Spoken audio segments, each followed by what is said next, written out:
જય માતાજી મિત્રો, હું છું તમારો જીવાબા। તો તમે આપણો મોટો વિડીયો જોયો હશે। 2 દિવસ પહેલાં આપણે અલગ અલગ જગ્યાએ માટલા ભરાવા આવ્યા હતા પાણીના। તો આજે જો આપણા ડુંગરબા અમે આજે બે દિવસ પછી પાછા પાણી વેડવા માટે આવીએ છીએ। તો ઘરે ગેલરી ભરીને જ આવ્યા હતા। તો ડુંગરબા પાણી વેડો 2-3 માટલા ખાલી થઈ ગયેલો। હજુ આગળ જઈએ છે બીજા જે ભરાયા હતા એ જગ્યાએ। અને તમે પણ આ રીતના ભરાયા હોય તો 2 દિવસ જવા દે, અને 2 દિવસ પછી તમારે પાછું આવડ્યા જવાનું અને પાણી પાછું ભરી આવવાનું। તો એક માટલામાં ભરેલું હતું, બીજા 2 ખાલી હતા। તો અમે ડુંગરબા 2 જણા આવ્યા અને ભરી દીધું। તો જુઓ આપણા ડુંગરબા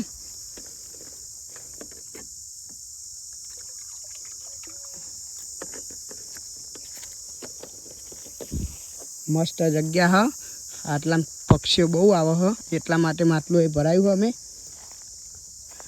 તો તમે પણ આ રીતના સેવા કરતા રહેજો। જય માતાજી, જય જોગણીમાં।